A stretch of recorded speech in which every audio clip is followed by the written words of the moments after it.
ಮೊದಲು ಒಂದು ಮುಕ್ಕಾಲು ಗ್ಲಾಸ್ ಅಷ್ಟು ನಾನಿಲ್ಲಿ ಕಡಲೆಬೇಳೆನ ತಗೊಂಡಿದ್ದೀನಿ. ಅಂದರೆ 200 ಗ್ರಾಮ್ ಅಷ್ಟು ಇಲ್ಲಿ ಕಡಲೆಬೇಳೆನ ಒಂದು ಪಾತ್ರೆಗೆ ಹಾಕ್ತಾ ಇದ್ದೀನಿ. ಇದನ್ನು ಚೆನ್ನಾಗಿ ಫಸ್ಟು ವಾಶ್ ಮಾಡ್ಕೋಬೇಕು.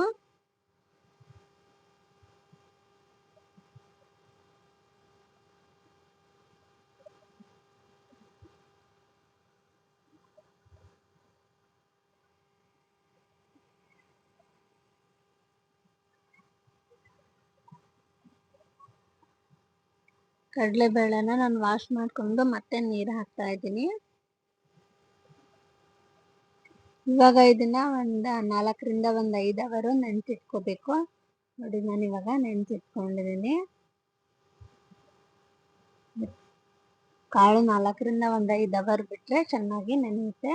ಇವಾಗ ಅದನ್ನ ಸೈಡಲ್ಲಿ ಎತ್ತಿಟ್ಕೊಂಡು ಒಂದು 6ರಿಂದ 7 ಲವಂಗ, ಹಾಗೆ 2 ಇಂಚಷ್ಟು ಚಕ್ಕೆ, ಇದನ್ನ ಚೆನ್ನಾಗಿ ಕುಟ್ಕೊಂಡು ಪುಡಿ ಮಾಡ್ಕೋಬೇಕು.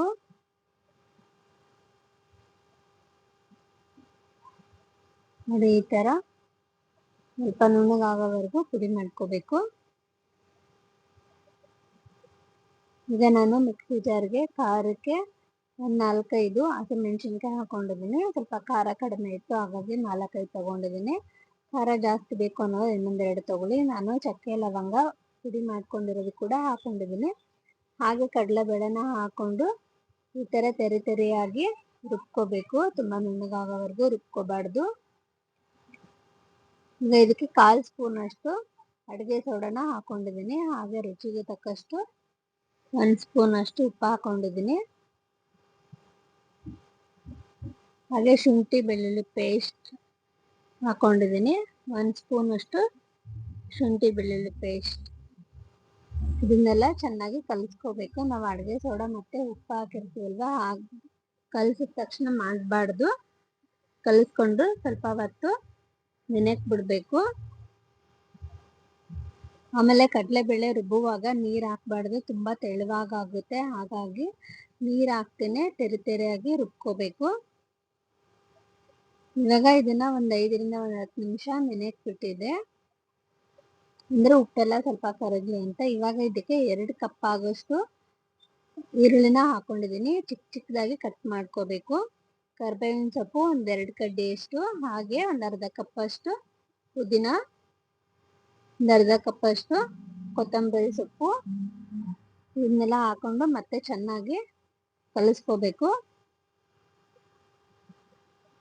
ಇದಕ್ಕೆ ಬೇಕು ಅಂದರೆ ಸ್ವಲ್ಪ ಸಬ್ಸಿಗೆ ಸೊಪ್ಪು ಕೂಡ ಹಾಕೋಬೋದು. ಇವಾಗ ಇದನ್ನೆಲ್ಲ ಚೆನ್ನಾಗಿ ಕಲಸಿಟ್ಕೊಂಡಿದ್ದೀನಿ. ಈಗ ಎಣ್ಣೆ ಕಾಯಿಸಕ್ಕೆ ನಾನು ಆಲ್ರೆಡಿ ಇಟ್ಕೊಂಡಿದ್ದೆ. ಎಣ್ಣೆ ಕಾದ್ಮೇಲೆ ನೋಡಿ ಈ ಥರ ವಡೆ ಥರ ರೌಂಡಕ್ಕೆ ನಿಮಗೆ ಯಾವ ಶೇಪಲ್ಲಿ ಬೇಕೋ ಆ ಶೇಪಲ್ಲಿ ಮಾಡ್ಕೋಬೋದು. ಆಮೇಲೆ ಸ್ವಲ್ಪ ತೆರೆಯಾಗಿ ರುಬ್ಬು ಇರೋದ್ರಿಂದ ಒಂದು ಸ್ವಲ್ಪ ದಪ್ಪ ಇದ್ದರೆ ಚೆನ್ನಾಗಿರುತ್ತೆ.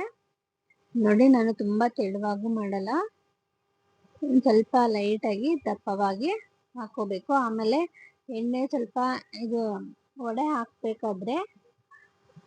ವಡೆ ಹಾಕುವಾಗ ನಾವು ಎಣ್ಣೆ ಕಾದ್ಮೇಲೆ ಲೋ ಫ್ಲೇಮಲ್ಲಿ ಇಟ್ಕೊಂಡು ವಡೆ ಹಾಕಬೇಕು, ಅಥವಾ ಹೈ ಫ್ಲೇಮಲ್ಲಿ ಇಟ್ಕೊಂಡು ಹಾಕೋದ್ರೆ ವಡೆ ಕೂಡ ಬೇಗನೆ ಸೀದೋಗುತ್ತೆ.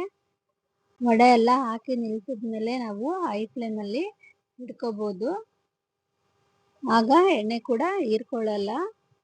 ನೋಡಿ ಈ ಥರ ಬ್ರೌನ್ ಕಲರ್ ಬರೋವರೆಗೂ ನಾವು ವಡೆನ ಈ ಥರ ಫ್ರೈ ಮಾಡ್ಕೋಬೇಕಾಗುತ್ತೆ. ಇವಾಗ ಇದನ್ನೆಲ್ಲ ತೆಗ್ದಿದ್ದೀನಿ. ತುಂಬಾ ಟೇಸ್ಟಿ ಆಗಿರುತ್ತೆ. ನೀವು ಕೂಡ ಟ್ರೈ ಮಾಡಿ. ಈ ವಿಡಿಯೋ ನಿಮಗೆ ಇಷ್ಟ ಆಗಿದ್ರೆ ಲೈಕ್ ಮಾಡಿ, ಶೇರ್ ಮಾಡಿ, ಹಾಗೆ ಏನು ಅನ್ನಿಸ್ತು ಅಂತ ಕಮೆಂಟ್ ಮಾಡಿ. ಹಾಗೆ ಫಸ್ಟ್ ಟೈಮ್ ನನ್ನ ಚಾನಲ್ ನೋಡ್ತಾ ಇದ್ದರೆ ಪ್ಲೀಸ್ ಸಬ್ಸ್ಕ್ರೈಬ್ ಮಾಡ್ಕೊಳ್ಳಿ. ನೆಕ್ಸ್ಟ್ ವಿಡಿಯೋದಲ್ಲಿ ಮತ್ತೆ ಸಿಗೋಣ. Thank you so much.